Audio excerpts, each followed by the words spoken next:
Hello and welcome to our home in sunny North Yorkshire.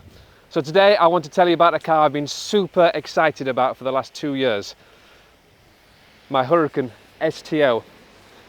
I ordered this car in first lockdown and I can't tell you how many times I nearly cancelled it during that time. And I spent a lot of time specifying the car.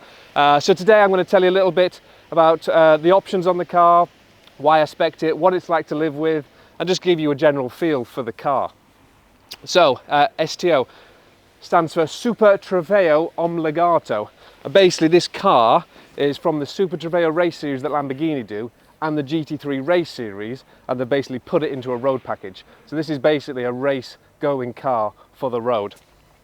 And you can just see it in the way it looks. I mean, it's just like unbelievable.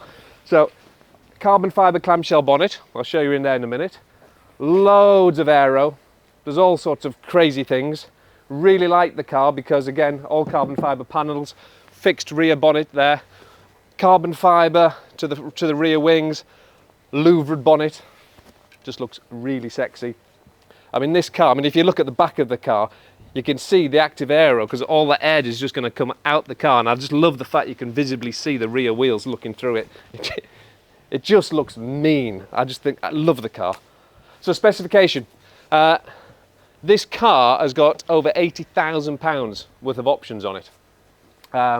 So a lot of that is based on the colour and the interior. So again, I spent a lot of time thinking about it.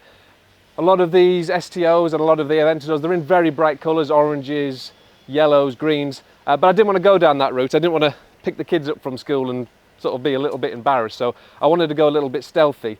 Didn't want to go black. I thought about matte black, but then I thought it wouldn't show the carbon fibre off. So I went with Grigio Telesto. This is an ad personam colour, so it's a special order colour. It's a pastel-y grey. It's a little bit like Porsche's Crayon and Audi's Nardo, but this is actually a metallic colour as well. That was about a £12,000 option. The car's also got the full exterior carbon pack, so you get the carbon to the front grills, carbon down on the front splitter, carbon in the bonnet, carbon at the rear, carbon spoiler, carbon fin, lots and lots of carbon. That was a £18,000 option, and not many people specified it, I think because of the price, but also a lot of UK cars, they ran out of carbon fibre, so this is one of the few UK cars with carbon fibre. And actually, I believe it's the only car in the world in actually this full colour combination. So, talking about the interior of the car, so, again, I spent a lot of time choosing this. I always like a light interior to a dark exterior. You'll probably actually notice this car matches my Urus, which we can show you later. So it's a perfect package, which is another reason I specified it in this way. But the seats, so these are the carbon fibre race seats, and I've had them specially made in this colour combination. I kind of wanted it like a tailored suit. If you can imagine, like a pinstripe tailored suit on Savile Row, and that's why I, in particular, went for it in this way. So we've got the white, or as the Italians call bianco, to the full inserts of the seats, the white bianco stitch into the centre line, which just gives it that thin waistline. We've got the embroidered headrest. All these little things were all extras and special to this car. And interior wise, I've got the interior carbon pack, which again not many UK cars had. It's got the basics. It's got front lifter. It's got things like the audio system with the Apple CarPlay and whatever. That actually is an extra, believe it or not, on this car. But you know, they were the main things. And one thing I forgot on the outside, actually, I ordered the car with a full livery pack 2. So that gives you the black along the top, along the bonnet, and also around the front of the car. Now, from factory, that is one thing they couldn't do. Again, I don't know how they managed to run out of parts because it's paint, but anyway. So what I actually did, and this, I took it to Topaz, who PPF'd the car fully, but they also PPF this in black. So this is actually a black PPF that's on the car, and I have to say a big thank you to Topaz, because this literally looks like a factory livery pack, but I think the best of both worlds because I've actually got full PPF protection through it. So anyway, that's the car. Probably what you'd like to know now is what it's like to live with, what it's like to drive. So I'll jump in the car, I'll have a little run, and I'll let you know what I think to it. Okay, so let's take it for a ride. So start the button. Listen to that V10. Never get bored of that. Right, Now this is a stripped out racing car, but it is quite pliable, it is quite drivable. I'll talk a little bit more later about what it's like in the firmer modes, but you can actually drive this car relatively normally. And that's one thing that I quite like about it, is the fact that, you know, you can poodle around in it. It's not too bad. So I'm just driving the car now in STO mode. There's 3 modes to the settings in the dynamic mode. STO is pretty much a sport mode. Trofeo is more a race track mode, and there's Pugia? Can't even pronounce it, which is the wet mode. I'm sure I've not pronounced that correctly. Anyway, so in normally STO mode, at 4,000 RPM, you just get a little bit of bark from the exhaust. Everything's fairly calm. You do really notice, with this car being rear-wheel drive and a lot lighter, under 1,400 kilos, if you've driven a normal Lamborghini, which is 4-wheel drive, they're quite heavy on the front. This is really, really light on the steering and very, very direct. It's sort of, if you've driven a GT3, it's GT3 like, it's very pointy. And you just feel like you've got ultimate confidence. And that's one thing with this car, it instills confidence. Any car with over 600 horsepower and rear wheel drive, what you can find, especially if it's turbocharged, when you put the power down on the road, especially on a day like today, you just start to get the rear end just trying to step out on you all the time when those turbos and the torque just comes in. But this being naturally aspirated, it doesn't do that. Yes, it loses traction, but it's very controllable and it's not trying to step out on you all the time. It's a car that just instills absolute confidence in you. And then if you put it into Trofeo, race mode, I'll put it into manual.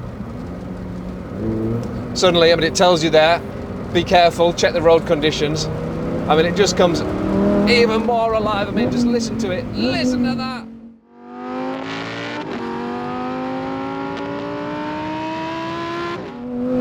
Oh my word. I have just got so much confidence in this car.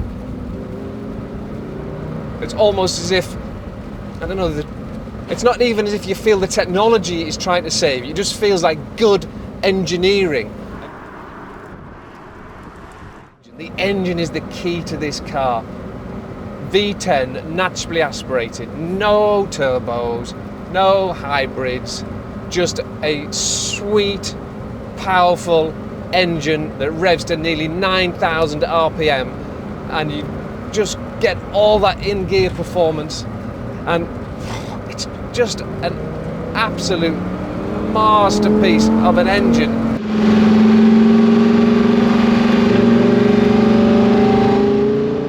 So these brakes are Brembo's CCMR. So these are the racing brakes directly off the Trofeo race car. And I've driven many cars with ceramic brakes, and I've never driven a car with brake feel like this. I mean, if I just stand on the brakes, it literally just stops. It like pulls your face off. I mean, it's just like, I mean, Jesus, it's just like, it just stops. I've never known a car like it.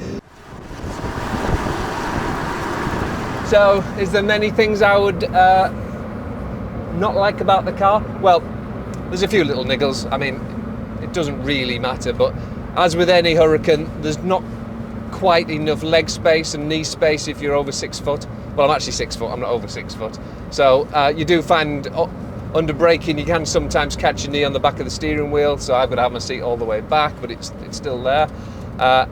On the dynamic modes, I would like a little bit more individualization. So for example, in Trofeo, it's in the firmest suspension, and on UK roads, it is very, very firm in that setting. So I think if there's like a bumpy road mode like you have in Ferrari, so you can just have all the benefits of the Trofeo, the faster gear change and the noise and everything such as that, but just put it in that softer suspension, that would be perfect.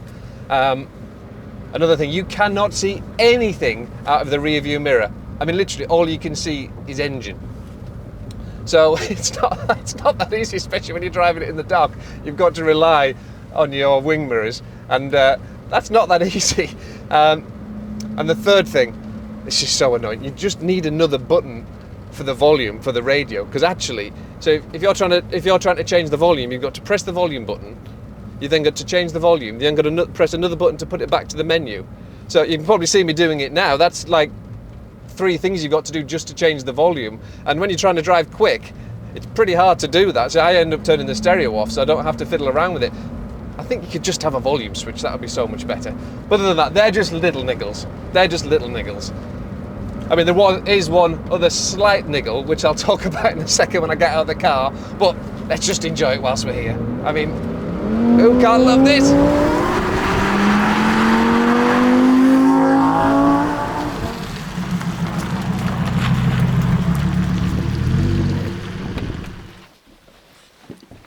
Oh, I love this car. Oh, what a car. Anyway, I was saying that there is a few downsides to this car. I'll of course summarise the good things in a minute, but the main downside is the practicality of this car. So if you're trying to go away for a weekend, which I've tried to do, you do have to pack very lightly, I'm afraid. So let me just show you what I mean.